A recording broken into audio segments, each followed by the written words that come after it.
and welcome to Something Scripted. This is the first episode of my show. I'm your host, Emily Tullock, and I am here with a new exciting piece of art that I just wrote called A Glass Winter, and I'm joined here by my fellow actors. They're going to help me do a staged reading. This is still being workshopped. This is about the first draft that I've done, so it's nowhere near done. There's a lot of plot holes probably, so please don't expect anything perfect, but it is getting there. I will have everybody introduce themselves, and then we shall begin. So we'll start with Jamie. I'm Jamie Horton. I'll be reading the part of Dr. Elliot Bloom. I will be reading stage directions. My name is Matt Kohler. I will be playing the part of Finn. My name is Maxie Davidson, and I'll be playing the part of Maggie. My name is John Pomeroy, and I'll be playing the part of Barnes. My name is Chelsea Hederick, and I'll be playing the part of Elizabeth Bloom. Perfect. Thank you. All right. Scene 1. Elliot Bloom's house, 1984. There's a desk messily coated in papers, a couch, bookshelf. Elliot's wearing glasses, a white shirt, nice dress pants with a suit jacket draped over his chair, sits at his desk with a voice recorder. He hits the stop button, picks it up, and shoves it into a hidden compartment in the floorboard near his desk. He puts a journal, taken from his desk, on top of it, then closes it. He puts his suit jacket on, smooths it out. He pulls a comb out of his pocket, runs it through his hair. He picks a small machine up from his desk, takes a moment to marvel at it. It is a metal box the size of a toaster with switches and buttons on it. This machine will be referred to as the I-149. He flips the switches in what seems like a nonsensical order. A bright light emits from the box. He presses another button on it, and the entire stage is engulfed in a white light, followed by a whoosh sound effect. The lights fade to black. Scene 2, Elliot's house, 2016. There's Elliot's desk, chair, bookshelf on stage. It's not too visually different than in 1984, except for some boxes shoved in the corner. It is dark and quiet inside the house as wind fiercely howls outside. Enter Barnes, Maggie, Finn, wearing jackets, flashlights, backpacks. Their cheeks are red. They have been out walking in the snow and cold. Hello? Hello, anyone here? Just go in, we're freezing out here. Stay behind me. I'll check it out first. No, I can do it. We don't know if there's anyone in here. Well, it looks pretty abandoned to me. Not to mention, it's in the middle of nowhere. Exactly. Perfect place for people to be hiding out. Doesn't even show up on a map, Barnes. Don't come crying to me if someone pops out of a closet and tries to stab you then. Let's hope they'll attack you first. Guys, cut it out. Now's not the time. He closes the door. Maggie, take this in case there's a crazy person in the closet. He hands her a knife. I could just use this on Barnes instead. Maggie? He goes to the window near the door and peeks out of it. Fine. She continues to scope out the house with her flashlight. All clear in here. Finn, how's it looking outside? Clear. Let's go ahead and try to board up the door if we can, just to be safe. I doubt anyone is out there. We've been walking for days and haven't seen a single person. Can never be too safe. Well, there's the kitchen over there. I'll see what I can find. No need. I'm already on it. I volunteered first. But it'll be better if I... If you check it out, why? Because I'm not capable of doing it? That's not what I meant. So just let me do it. I'm just trying to protect you guys. Well, nobody asked you to do that. Nobody needed to. How about I go? Yeah, I'll go. He exits to the kitchen. Maggie. It's not... I don't care. Fine by me. Maggie unzips her backpack and pulls out some canned goods. Finn enters after a few minutes, carrying small pieces of wood. There's an upstairs bedroom and bathroom, a small living room in the front of the house, but they're all empty. Found some of these in the kitchen. It's not long enough to board up the doors with, but we could use it to start a fire. Barnes has taken some candles from his bag, scattered them around the space, and lit them, providing some light. Good thinking, Finn. We can barricade the doors with that chair over there and sleep in shifts. I don't think sleeping in shifts is necessary. Hey, call me paranoid, but I'm not taking any more chances. At least one of us keeping watch will be the safest option right now. All right, I'll trust you on this. Thanks. Well, according to this pile, we have about 2 days' worth of food. Luckily for us, with all the snow outside, we won't dehydrate. So it looks like we'll be starving to death. Unless the freezing cold nips us in the ass before that. If the snow lets up soon, I'll try hunting for some food. But we don't know if the animals have been affected or not. Perhaps Barnes should try the meat first. Not very funny, Maggie. An acquired taste, I guess. Listen, I know I'm not your favorite person right now, but we need to work together the best we can. Get a fire started, eat some food. We've been out walking in the cold for too long without enough to sustain our bodies or keep us warm. We're lucky we aren't dead by now. I agree. Fine. I'll throw something together for us once Finn gets the fire going. Was there anything valuable in the kitchen? Not that I noticed. I'll go have a look myself. He exits. I can't wait to warm my feet up. I think I'll stick them right in the fire this time. Maggie, I really, really need you to try with him right now. No. Your passive-aggressive comments are not needed. I need them. I'm not asking you to forgive him, but you need to be civil. Act like the adult you are. How can I be civil after what he just did to Mom? He had no choice. Yes. Yes, he did. What would you have done? I don't know. He did the right thing. Well, agree to disagree. God, you're so stubborn sometimes. You can't expect me to be okay with it right now. I'm not expecting that, and I'm not okay with it either. But the way we live is different now, and we have to learn to adapt. All right. Whatever. Let me see your feet. Why? Because you have a hole in your shoe and only one pair of socks on. You must have frostbite by now. Maggie takes one of her boots off along with the sock. She winces in pain. Jesus, that looks horrible. They're just cold. But the fire will help them.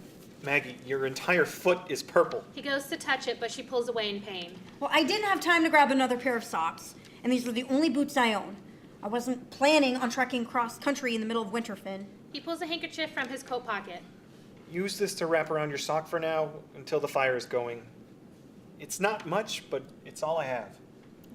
Thanks. A loud crashing sound comes from the kitchen as Barnes shouts to them off stage. Guys, we hit the jackpot! Woo! Come check it out! Maggie and Finn glance at each other. Lights fade. Scene 3. Elliot's house, 1981. Elliot is hunched over, putting something into a hole in the floorboard. He has his desk, papers stacked neatly about. There's also a device on his table. Elizabeth enters from the kitchen with a teacup, places it on his desk. How many mysterious hiding spots do you have in this house? One in here, one in the pantry. Oh, I haven't found the one in the pantry yet. That's the point, dear. What are you tucking away? Blueprints, documents I don't want anyone to see. Like me? No, not you. The government. Other people. I didn't know that was an issue. I'm working on very sensitive materials and ideas now. I can never be too safe. How's this project coming? It's coming along quite well. Today I began the early developments of the prototype. Only took 2 years to finish and perfect, but it's nothing but progress from here on out. When are you going to tell me exactly what it is? I think I've waited long enough. He begins tinkering with the device. It's too soon to reveal. I don't like secrets kept between us, Elliot. Elizabeth, I assure you, if this all pans out, I'll tell you everything. Just not yet. Please, trust me on this. Okay, I will. I love you. I love you too. Elliot, there's something I need to tell you. He takes his glasses off and puts down his tools. Is something the matter? Nothing bad, quite the opposite. Go on with it then. I've been sitting on this for a couple of weeks because I wasn't too sure when to tell you, but the doctors confirmed it officially today. I'm pregnant. Oh. I'm going to be a father. Yes. There's a pause. Elizabeth is ecstatic to tell him the news, but Elliot doesn't react happily. You don't seem as thrilled as I thought you would be. I'm sorry. I have a lot on my mind. Aren't you happy? I thought you wanted children. Yes, I do. I know we were going to wait until we got a bigger house, but I guess the time was just right. Does appear that way. What's the matter with you? This was supposed to be good news. I feel like I just told you your mother died. I'm just tired. Between work and this, I've run myself thin. Perhaps a nap will brighten my mood. You've been acting this way since you started working on this thing of yours so much more. I liked it better when this was just a hobby. I understand I've been a bit more disconnected since starting this, but I assure you, it's only because I'm excited to be making this dream a reality. She puts his hand on her stomach, but appears disinterested. Just think of how fun it will be to have a little you running around, talking about quantum physics, reading science books until midnight. Maybe there'll be an inventor like you too. I only hope their devices will actually work. She laughs, intending this to be a joke. I suppose it would be enjoyable to have an impressionable, willing mind to be in charge of. I just need to have this project finished up by that time. Promise me, even if you don't, you'll work less once the baby's here. I know you love sitting in your office, tinkering with machines and whatnot. I mean, I have my hobbies too, It's but not a hobby, dear. Not this one, anyway. It's much bigger than the silly kitchen devices I've made before. But if we're starting a family, I need your focus to be with us, not in this room. Of course. Thank you. She kisses his cheek. I'll let you get back to your work. Would you mind bringing me some coffee? Tea doesn't have enough caffeine for me. Of course. Elliot returns to his work. Elizabeth heads towards the kitchen, but glances back at Elliot before she exits. Scene 4, 2016. The fire has been started. It provides some more light to the otherwise dark house. It crackles and pops with a serene warmth. Barnes and Finn sit near it, eating from canned goods. Maggie is looking through a box in the corner. Happy early New Year to us, huh? We're set for a month with all this booze. Yeah, with the way you drink it, more like 1 week.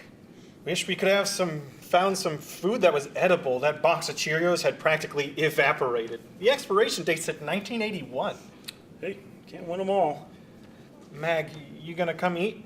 I have a can of ravioli with your name on it. I'll be over. Just looking through some of these papers. Anything good? Well, there are no picture books, so it's nothing you'd be interested in. Barnes goes to react, but Finn grabs his arm and shakes his head no. There's some bills, child's drawings, notes that look like chicken scratch. Nothing too exciting yet. Must belong to the dead guy you found, Barnes. How long do you think he was in there? Hard to tell. He's just bones, so probably a long time. Way before any of this crap happened. Dying alone in your pantry. It's horrible. Right next to an unopened package of Oreos. That's the real tragedy. Too bad those were 30 years old. Barnes, that was somebody's son, husband, brother.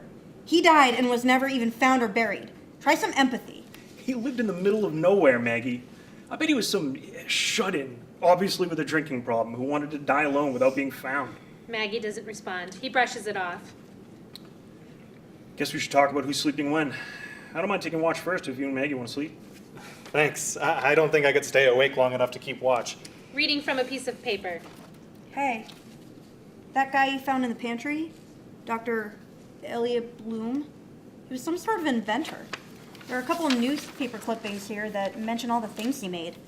Mostly kitchen gadgets. Pretty impressive for the 80s. I wonder how he ended up dead.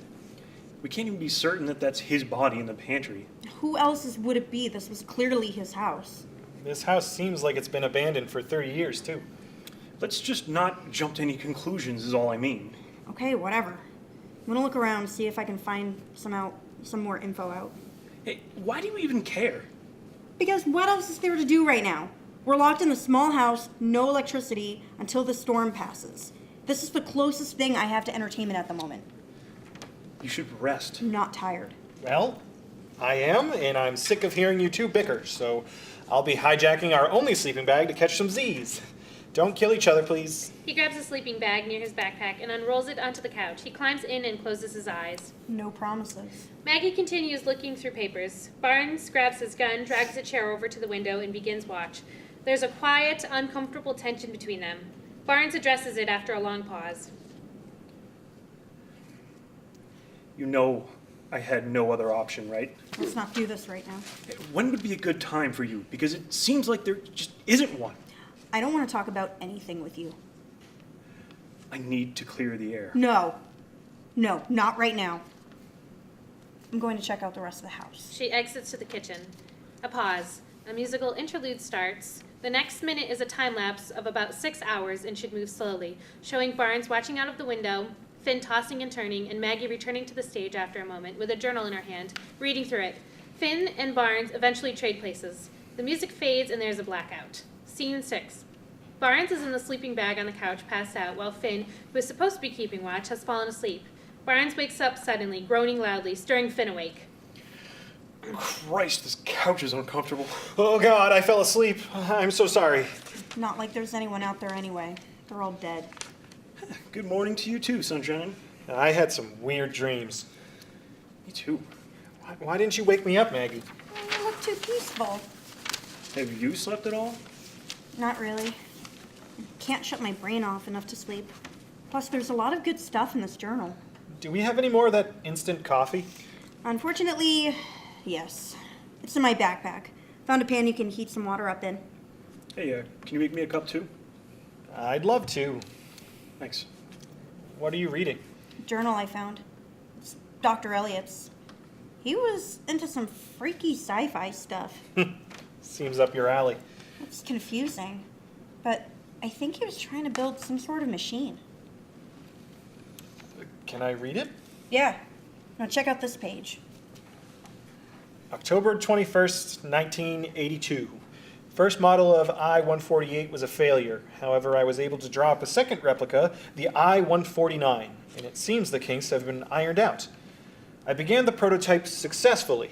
It seems my previous model wouldn't produce enough energy, but if this goes according to plan, that won't be a problem this time around. I've been stretching myself thin these past few months. I decided to prioritize and take some time off from work. Funds will be limited for the time being, not exactly good for when the baby arrives, but if I don't start taking risks, this project will be for nothing. I can barely keep my eyes open, so to bed I go. Until tomorrow, I-149. Eating from canned food. Seems like a chapter straight out of a sci-fi book. Sure does. This guy had an overactive mind. It's really interesting to read. Wonder what he was trying to create.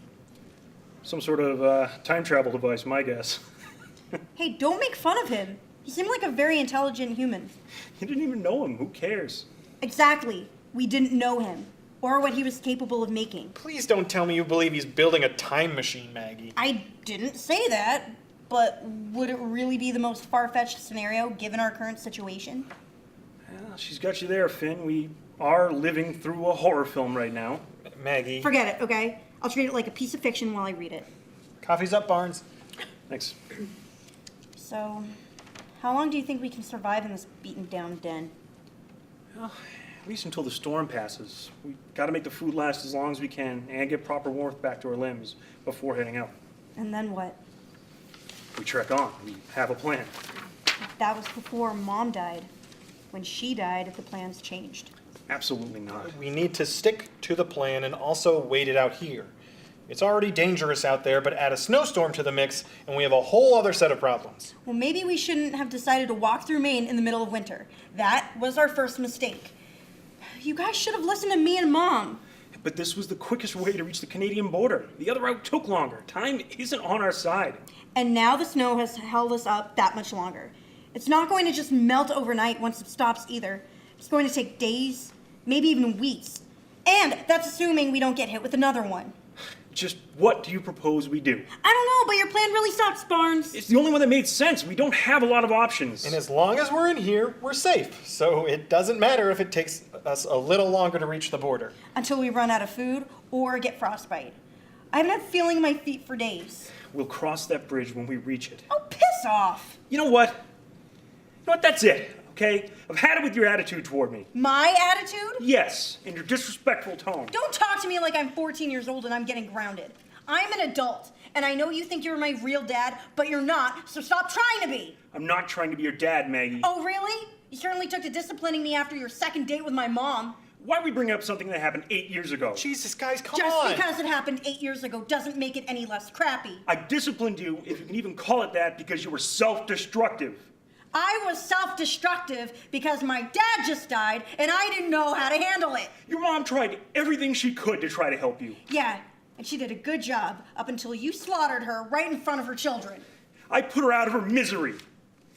Did you really want to see her suffer through all that? You knew what was going to happen.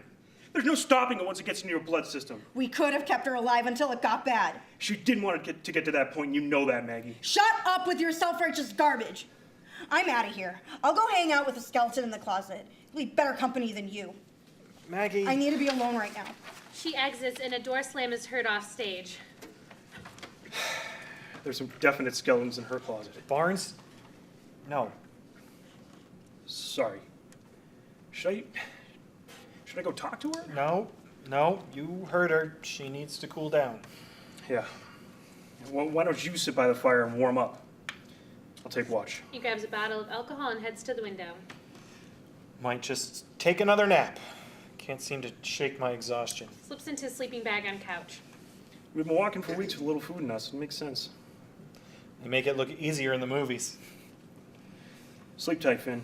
Takes a swig from the bottle. Music plays quietly in the background. Lights fade but come back up on Barnes, keeping watch. Finn sleeping restlessly. On the other side of the stage, in his own light, Elliot sits, writing in his journal. He slams it closed, goes back to tinkering with the machine on his desk. He looks angry, tired, close to giving up, and collapses into his hands. Finn's lights fade down, as does Elliot's, but it slowly rises on him again, showing a lapse in time. The machine is no longer on his desk, only his journal now. There is a child crying off stage. Elizabeth enters. Music fades, but can still be heard slightly. Could you please help me? She won't stop crying. Maybe you could soothe her? I would be of no help to you right now, Elizabeth. My mind is too scrambled. You can tear yourself away from your work for an hour so I can get some sleep. I'm afraid not at this second. I'm in the zone, and I need to concentrate. All of that crying keeps distracting me and prolonging this work. Elliot, you said you would try. And I have been. When I can. There is a silence between them. Try harder.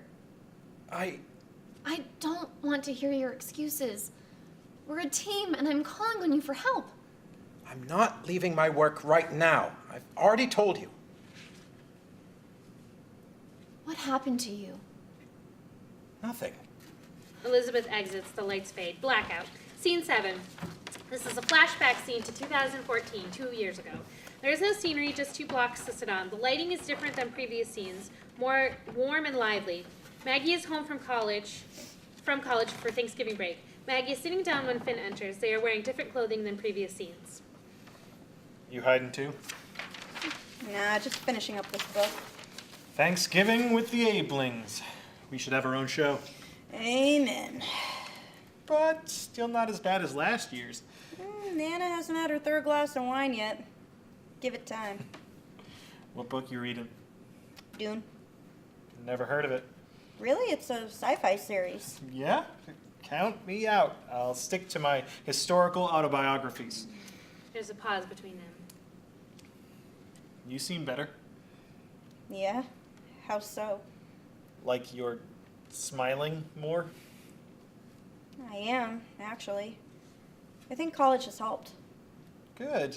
It's nice to see a glimpse into the old Maggie. Well, you should try a change of scenery. I'm okay. Really? Being here never gets to you? I work a lot, so I'm not home much. Well, you could transfer jobs. Come out and live with me, even if it's only for a little while. Maggie, I just miss you. I miss you too. Then why didn't you come with me? Because I feel like I should be here. Don't you want some change in your life? It's so boring here. I'm okay. Really. Change would do you good. Barnes enters. There you are. Food's up. Okay? So let's go. We'll be right down. You can have your conversations at the dinner table with your family. We get it, Barnes. Yeah, so let's go. Don't keep your mom waiting. Barnes exits.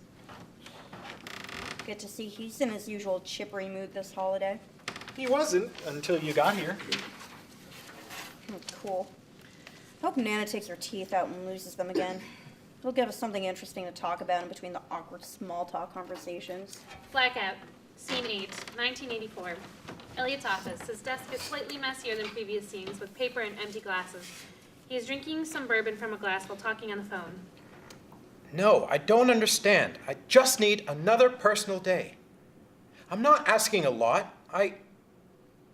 You're being unreasonable. I'm one of your best teachers. You can't just replace me. I just need a little more time off. I don't need to share with you why. Just give me the time off. No, that's not good enough. I guess you'll have to find my replacement because I'm not coming in anymore. He hangs up the phone, slams it down on the table, takes a swig of his drink. He sits down at his desk, picks his device up, and looking at it longingly. I hope you're worth it. Elizabeth enters. What's all the commotion? Daisy's trying to sleep. Sorry, just a bit flustered is all. Who was on the phone? It was work. They want to find somebody else to teach my class. You can't be serious, Elliot. There are a bunch of clowns that run that school. I can have a job in any other school district by the end of the day. Well, I hope you're right. We can't afford to both be unemployed, especially with Daisy. It's fine. I said I can handle it. Nothing to worry about. Are you okay? Just tired. Didn't sleep well last night. You need to step away from your office and get some fresh air. You don't look healthy. No. Too much to do. Why don't you drive into town with me? I'm going to grab some stuff from the store. If I finish up early. That's what you tell me every day, and you never do. I do not. You haven't had dinner with us in over a month, Elliot. I'm not hungry. That's not the point. Is there anything else I can help you with? Daisy's been wanting you to read her a book before bed. Elliot doesn't say anything back. Elizabeth stares at Elliot while he returns back to his work. She exits. Blackout. Scene 9. 2016. Barnes sits by the window. Finn pokes at the fire with a stick. There's a quiet moment before they speak again. The wind howls outside and the fire crackles. It is dark. I almost forgot what it was like to be completely warm. I hear you on that. Maggie's feet are in rough shape. I feel bad. There's nothing I can do for her. Frostbite? The beginnings of it, yeah. Damn it. If only it could have been summer when this happened. That would have made it too easy, Finn. True.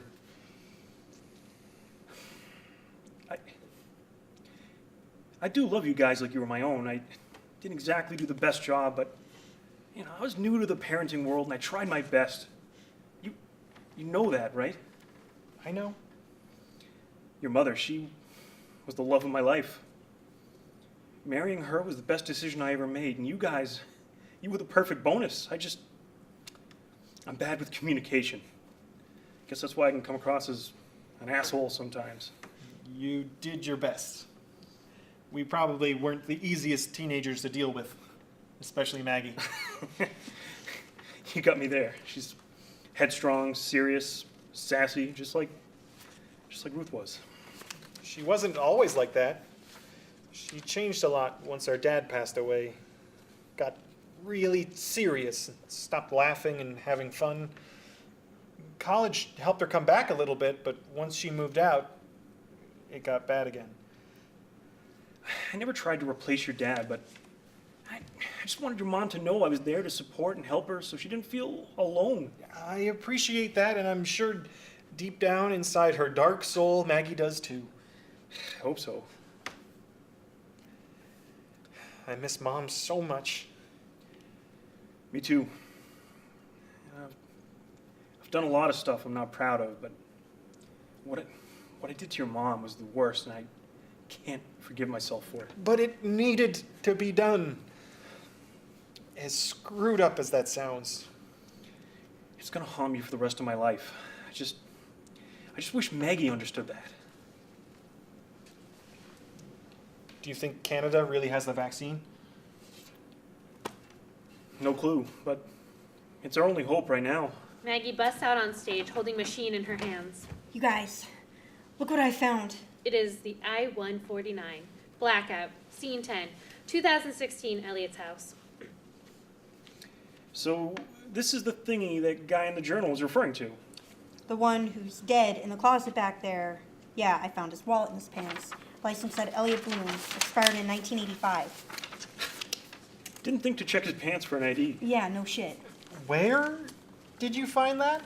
Just behind the black beans. I noticed an indent in the wall, so I pushed it. There was a secret compartment.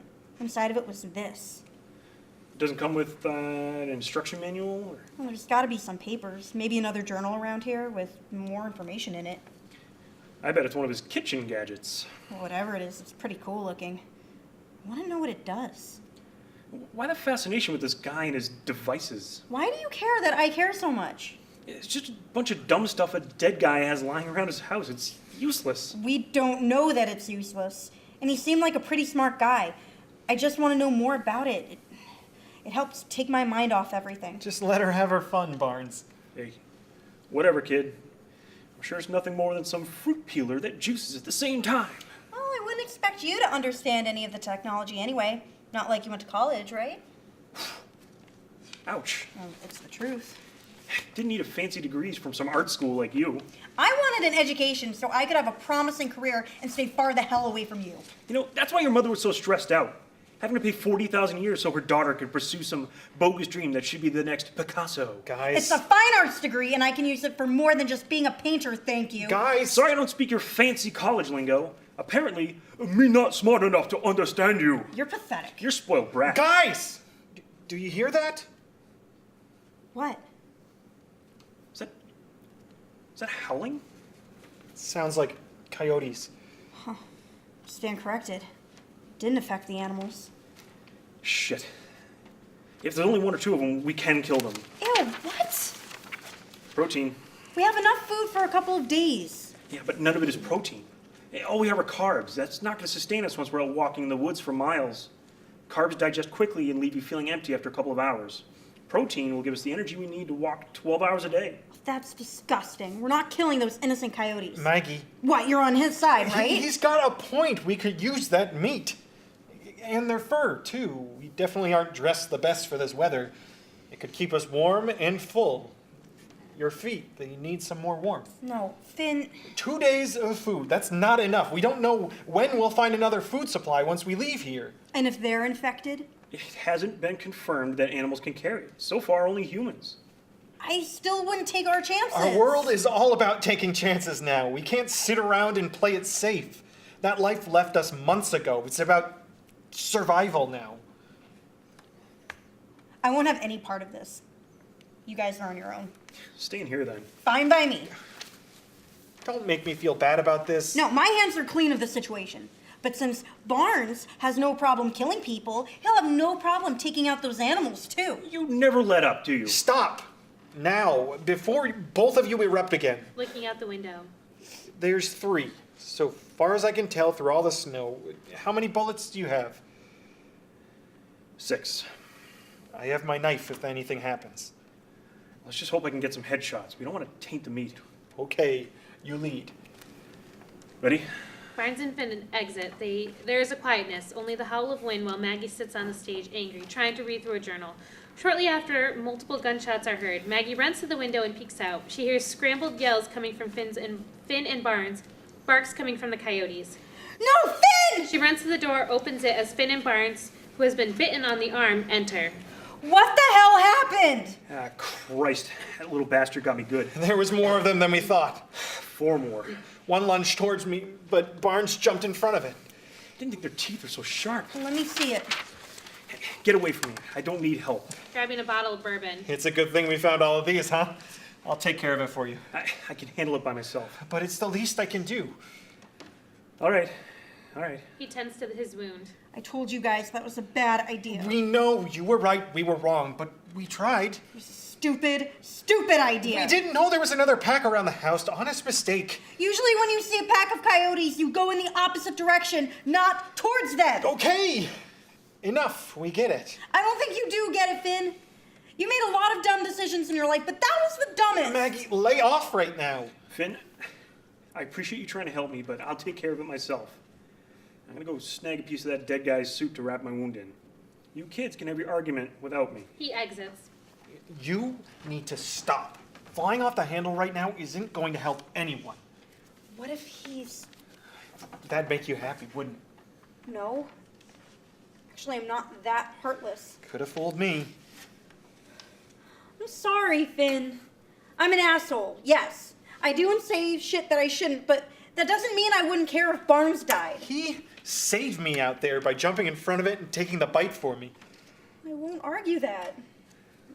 It was selfless of him. We don't know that animals can carry it either. That's what the CDC said. They didn't even have enough time to research it. It only took a week to devastate our entire country. Everyone at the CDC is probably dead now. We don't know anything about it except for the symptoms. Let's try and stay positive. The coyotes didn't look infected the way humans do. Their eyes weren't red, no nosebleeds, just regular coyotes who were defending themselves. It was so dark out. How could you be sure? I can't be, but I need to, Maggie. I need you to stay calm right now so I can too. Stop making stupid choices then. Noticing Finn's worriedness. Sorry. Finn, It's all my fault. no. It's really not. I shouldn't have said it was. I'm an idiot. She hugs him tightly. Not just Barnes. Mom? What? I'm the one that found that cabin that insisted we stay there for the night. We didn't know there'd be anybody in there. I mean, we thought everyone had evacuated. I was the one who told her to check that room out. Mom should have known not to touch the bodies either. She was checking to see if they were alive, to see if they needed help. Because even during the end of the world, Mom was always looking out for everyone but herself. Finn, you cannot blame yourself for that. Mom wouldn't want you to carry that guilt with you. Why didn't we catch it? I don't know. Like I said, it all happened so fast, we never got all the information. We have to figure it out ourselves. She wraps her arms around him and rests her head on his shoulders. There's a pause. I saw her nose bleeding that night. Saw her wipe it away quickly and try to hide it. You did? I didn't want to believe it, so I pretended maybe she just had a runny nose, but that's why she stayed away from us that night. I just thought she wanted some alone time. I wish. Look, we're all lucky to have made it as far as we have, Mom included. And that's thanks to you and Barnes. You guys are the ones that got us out of the city quickly before it got bombed. You've protected us, made all the right decisions. Some families weren't that lucky. Mom died, yeah, but so was the rest of the country. We need to move forward and protect one another. You're all that I care about right now, and I want to make it somewhere safe with you. They hug. Barnes enters, his wound now wrapped up. Wow. I must have missed something special. How's your arm? Hurts, but it'll be fine. Got enough bourbon to kill the germs and the pain eventually. I'm sorry for what I said before. Which time? All of them, I guess. Whoa, really? Yeah. Gotta bury the hatchet sooner or later, so I'm picking now. Damn. I should get injured more often. This isn't me pitying you. Well, you weren't all that wrong in what you were saying. What we did was dumb, but like you, I can be stubborn when I think I have a good plan. I agree with that. It's your lucky day, however. You won't have to deal with me much longer. Don't say that. We don't know We don't know if animals can carry it. Yeah, well, if that doesn't kill me, the loss of blood or an infection might. Let me see it. I can try and help. No need. I did everything I could given our resources. Just to be safe, I'm going to sleep in the kitchen tonight. You guys mind keeping watch? Yeah, I haven't done it yet. Let me know if there's anything I can get you, Barnes. By that I mean alcohol or canned ravioli. Thanks. Sleep tight, guys. He exits.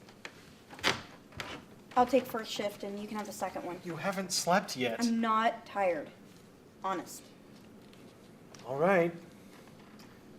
Are you okay? Not really, but you know what I could really go for? Some s'mores with this fire. Oh, same. He sits by the fire, warming his hands up. Remember that stupid camping trip Mom and Dad dragged us on in middle school? Oh my God, yeah. How the tent caught fire because Dad pitched it too close? The park rangers reaming him a new one while Mom almost died of laughter. Our first and our last camping trip. We did find that cool rope swing by the pond. Totally worth it. I ate so many marshmallows I thought I was gonna puke. I wish we took more family vacations. Dad was always too sick. We still had a pretty fun childhood, though. Yeah. I missed you when you ran off. To college? That's not exactly running off. That's what it felt like, to be in that house without you, without Dad. What did you expect when we turned 18? To stay there working in a grocery store doing nothing with my life? Ouch. I didn't mean it like that. You wanted to stay, and there's nothing wrong with that. But I wanted more. You were the one that suggested we move away for college, and you were the one that backed out last minute. I would have gone with you, but after Dad died, you became so angry. Nothing made you happy, even when we hung out. Those plans changed because you changed. Cue music. I missed you a lot when you left. I never thought you'd come back either. Except I did. For holidays. And when I graduated. Lucky me, just in time for the world to end. Well, how do you think it feels to have put that much work into a degree that I didn't even get to use? Always thinking of yourself. Well, at least we could be together all of this time. Imagine if I was still in Chicago. We'd never have seen each other again. I know. But we came into this world together, so the only way I'm leaving it is with you right next to me. Agreed. He nods, laying down on the couch. Wake me up when you need a break. I'm going back to sleep again. We won't be getting much once we leave here, so I'm stocking up on it. Plus, it makes the time go by. Hope you have some good dreams. A lighting sequence begins to take place. There will be 3 spotlights on stage. Maggie and Finn will be in one. Barnes will be in another one, wrapped in a blanket, wiping blood from his nose, clutching a photo. Elliot will be in the third one, pacing around, taking a drink, talking on the phone, frustrated. He slams the phone on the table, yells at someone the audience cannot see. Blackout, music fades. Scene 11, lights up on 2016. Maggie is entering from the kitchen. She wakes Finn up, panicked. Hey, get up, now! It's Barnes. He's gone. What? He's gone! Oh, God. He exits to the kitchen, returning a second later. He must have snuck out. Didn't you hear him? I fell asleep by accident, only for an hour or so. In this windshield, he's not going to last long. I have to go look for him. He scurries to get his coat and hat on. No, you're not. He left for a reason. We don't know that. Why else would he jump out a window in the middle of the night? Think he wanted a late night snowball fight? He's going to die out there. I think that's what he wanted, Finn. He left this in the pantry, along with his backpack. Hands Finn the photograph Barnes had previously had. Their wedding day? Our only picture with the 4 of us. I didn't know he carried this around with him. He also left his boots. For me, I think.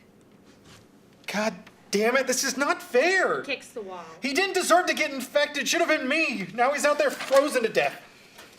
He didn't want to risk infecting us. You didn't care about him. I did. She's at a loss for words. Instead, hugs Finn, who pushes her away. Finn! Doesn't matter. He's gone anyway. What he did was incredibly selfless. And if I could take it all back, the way I treated him, things I said, I would. But I can't. So we have to move on for the sake of our safety. I'm glad you're now willing to make peace with him, but you're 12 weeks too late. You should have done it before everything went downhill. He was nothing but supportive and loving to us. He helped Mom back at the cabin, however hard that is to digest, but she was going to suffer. Not that you care. Too stuck in your own damn head to process anything. Oh, and thanks for falling asleep, too. Finn, Save your apologies. your nose. Confused, he wipes his nose. There's blood. Blackout. Act 2, Scene 1. 1984, Elliot's office. He has a tape recorder at his desk and is speaking into it. November 30th, 1984. Some promising discoveries have happened over the past few weeks. It turns on and has electricity coursing through it. Also, now that I understand the amount of energy needed to power I-149, it is a matter of harnessing and capturing it, turning it into a minuscule little chip that I can slide into the base of it. The idea is to use this energy to warp time around me. Not an easy task. Impossible, some proclaim, but I live to prove the naysayers wrong. This is the closest I've felt to a breakthrough. I chalk it up to the recent free time I've accumulated.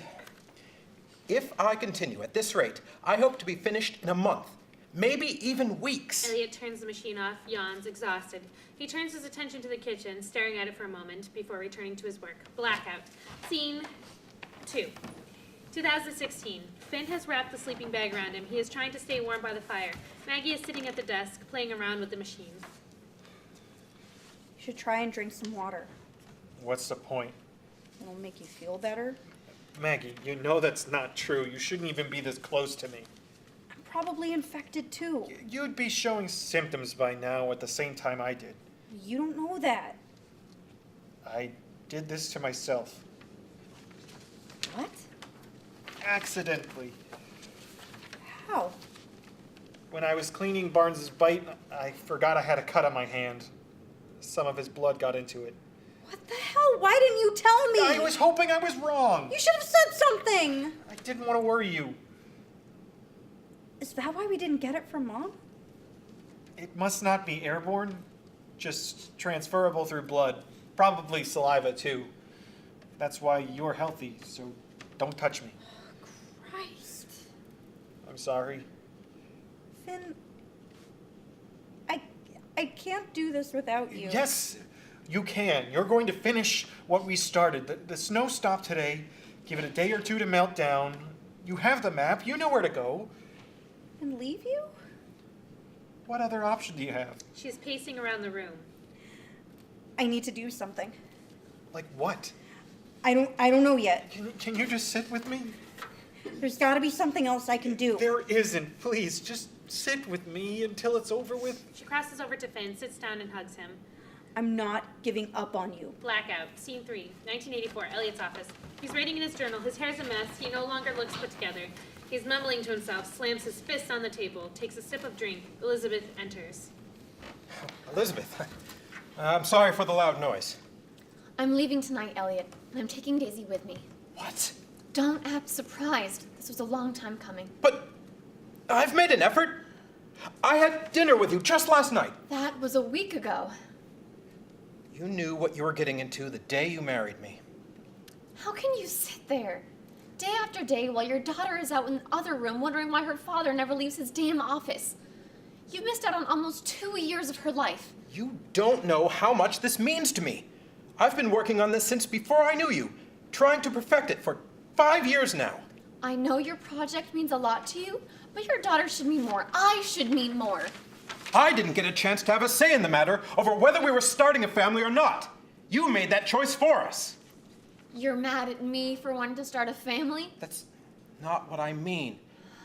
It just came at a bad time, and you knew that. It's always a bad time with you, because you're more married to your work than to me.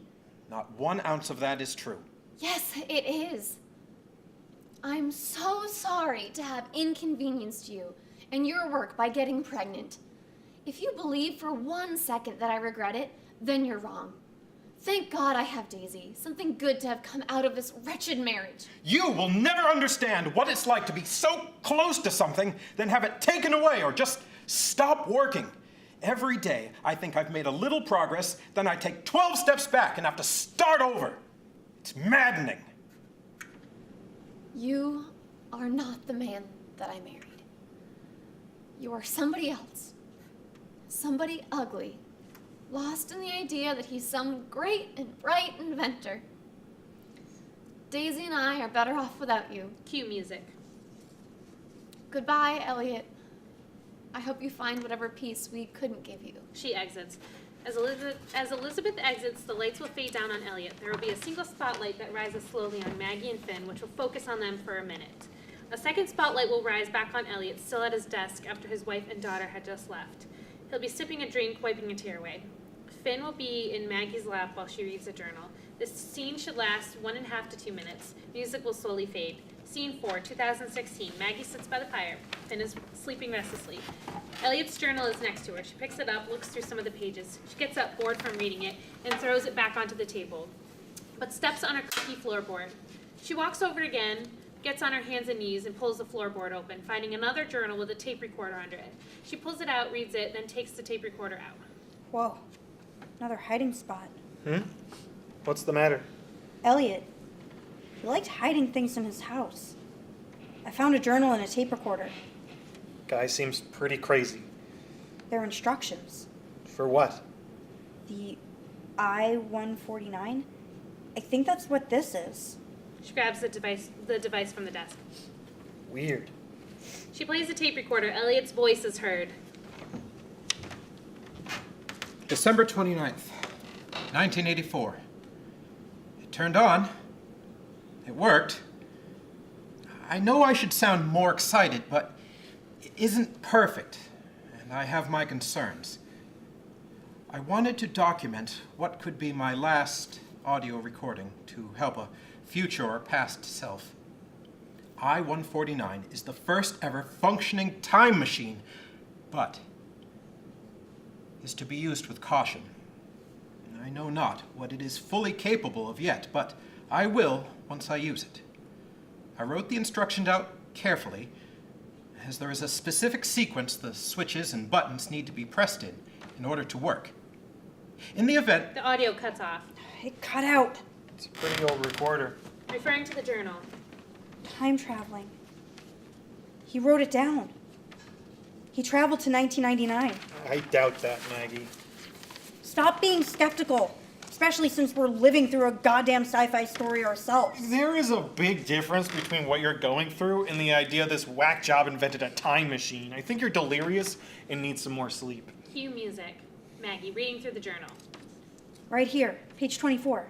She picks They're up the instructions. She picks up the device, which has been on Elliot's desk throughout the show. A piece on the bottom of the device slides open. There's a button to press, and she pushes it. She grabs it firmly by its side, begins to flip each one of the switches on top in the same pattern aforementioned by Elliot's journal. Nothing happens. She tries several times afterward until she gets it right, and it is finally opened. Whoa. It's real. I knew it. Just because it lights up doesn't mean anything. I can't shake this feeling that this is the answer to everything. What are you going to do with it? I'm not going to wait around and watch you die. We came into this world together, and we're leaving together. This is the only way I can try to fix that. Maggie, this is ridiculous. Maggie grabs Finn's knife, which was next to him, and puts her backpack on and returns back to the I-149 and presses one more button. A beam of light emits brightly from the box, blinding her, filling up the whole room before going dark. The following few seconds will contain different lighting sequences of white and blue before a single light rises on Elliot, who will be entering his office from the kitchen with a cup in his hand. The light should be condensed tightly onto him. Maggie will arrive on stage carrying the I-149, looking around confused. Elliot stares at her in disbelief. The music fades. Who are you? Maggie doesn't respond. I asked you a question. Who are you? I could ask you the same. You're in my office. I think my questions hold priority. Is that... Are you holding... Are you Elliot? Elliot Bloom? How do you know my name? Your journals. I read them. Impossible. Those are confidential and well hidden. What year is it? 1992. What? How did you get here? Your device. I just hit a bunch of buttons and it took me here. Why do you have it? Give it to me. Sorry. Where do you find it? Your house in 2016. Oh, my. Oh, I've missed you. Oh, it feels like so long. I'm having a hard time wrapping my head around all this. It's really 1999? Yes. How? Look, I appreciate you bringing her back to me, but you need to leave now.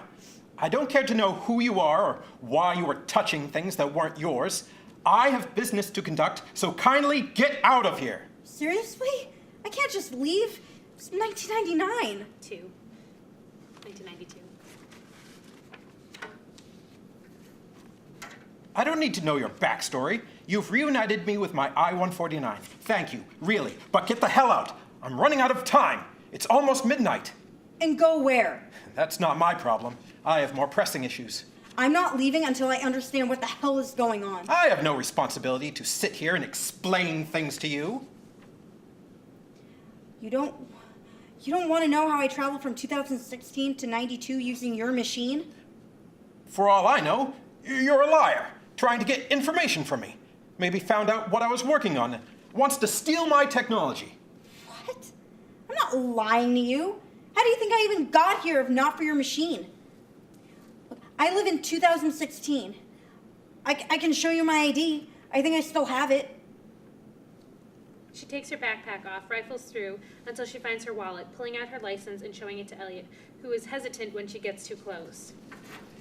This could be doctored. Fake. Why would I do that? Look, I found the I-149 in 2016. Me and my brother and my stepdad stumbled upon your house while we were walking through the woods. I built this house intentionally in the middle of nowhere so I could conduct my business in private. It was well hidden, but my stepdad was trying to take us through an inhabited part of the woods to avoid being seen. That's why we found it. We also found what we thought was their dead body in the pantry, along with your machine hidden behind some... Black beans? In a secret compartment? Yeah. Damn. He sits down at his desk. He must not have made it. Elliot doesn't reply to her. Who? Look, all I want is some sort of answer as to why I'm here and how I can get back to where I belong. I swear, I'm not some other scientist trying to steal your ideas. But you're not getting rid of me until I understand what's going on. Fine. I will tell you, but only because you've been the only other human to power the I-149 aside from me. Maybe I can learn something from your experience. Seems fair. The body you found. It was me, yes? But not me right now. Huh? I-149 is a machine not without flaws, I will admit. From the limited times I've used it, I figured there was likely to be a small chance that could potentially provide a lethal shock of electricity due to the nature of how it operates. I guess I can prove that to be true. So that's what happened to the guy in the pantry? He is pacing, irritated. One of the times I traveled, it was to 2004, where I found him. We were supposed to travel together to see how many of us we could find. I needed more help to perfect I-149, so I sought it from the only people who would understand it. Me. But if I-149 killed him, he couldn't have had time to store it in a hidden compartment. Something doesn't quite add up. Unless Elizabeth came back and hid it. You were traveling with another you? He was me, but from 2004. Older, slightly wiser. He had ideas on how to tweak it, seeing as how he had already been through it once before. When I use I-149, I can't program a specified year into it. It's a randomized point in time. Its limits I'm not even sure of yet. Maggie doesn't reply. She is trying to wrap her head around it all. How did you know how to use it? I really didn't. The journal I found below the floorboard said some instructions. Didn't make sense to me, so I just pushed a bunch of buttons and it somehow worked, I guess. Interesting. Another flaw, I suppose. The downside to rough drafts is the many errors in them. He grabs paper from his desk, jots down a thought. You said you've been to the future? Just once, to 2012. You don't even know what happens? I haven't been able to travel through different periods of time as frequently as I'd like to. A virus wipes out the entire United States in 2016. What kind of virus? Apparently a lethal mutated strain of the flu. We were never really told the details before everything went to hell and we fled our home. I assume you are infected. No, but my brother is. How have you escaped its grasp? Luck, I guess. I bet you now expect me to, what? Travel to 2016 and try to fix it all. I don't know. As if I could possess some sort of cure that could prevent it all from happening. You're a scientist. You could create one. That's not how it works. I'm an inventor of machines. Technology is my forte, not medicine. Even if I possessed that skill, I wouldn't waste it on that. You can't change what already happened. Yes. Yes, you can. You're living proof of being able to change the course of time. No, I refuse. Doing that is beyond my abilities. But it hasn't yet happened. Not now or right here. You have 30 years to figure out how to prevent it. If you meddled with an event as catastrophic as that, you're asking for trouble. It was supposed to happen for whatever reason. It needed to, and it will. You cannot mess with the past in order to change the future. But everyone dies. My family, my friends, your family, everyone. Doesn't that bother you? You have the power to change it all, to be the hero and save millions of lives. And you won't. I didn't build my time machine to become a hero or play God. Then why did you? To prove that I could. That I was the brightest, the best. The only man to ever create a device everyone claimed was only in science fiction movies. It's not perfect right now, but it will be soon. I just need a little while more to work on it. I'm going back for my brother. And if I can, for my mom too. Even my dad. And stepdad. I-149 cannot be programmed to a specific time period, and it only works on this one day a year. What? It's a glitch in the system. Perhaps the biggest flaw of it all. It only works on this day, December 29th, until midnight. Why? Something to do with a yearly vortex that meets with a vibrational pole. I don't know. All the answers aren't there yet. But I learned the hard way. When I had to spend a year of my life stuck in 1821, I tried every single day until, on December 29th, it finally took me to another year. This is why it's so vital that I sit and work on it until I can fix the rest of the problems. Have you been here in 1992 for a whole year? Yes, since being left by the other me. Now, I do believe I've explained enough to you, so kindly get out of my house and figure out your own problems. You're a selfish bastard. As if I haven't heard that before. You don't deserve what you've created. You need to realize this discovery is bigger than you and your unimportant problems. Your existence is but a speck of dust in this vast universe. It doesn't matter. The truth is hard to digest, but do try it. Maggie is speechless. Our whole lives, it is shoved down our throats that we are special and we matter. But it's a lie. There are millions of us on this sinking planet, living, breathing, taking up space. None of us are special. Who cares about your brother or you? I have more pressing issues to deal with. No, that's not true. I matter. I'm a living, breathing human being, and this is my life, my family. I don't care what you say, so screw you! People always get frustrated at what they cannot understand. You have the power to save so many. All I need is I-149. She takes the knife out of her back pocket. Give it to me. No, Now! I will not. I-149 is a dangerous machine. I need to tinker with it until it's safe and efficient.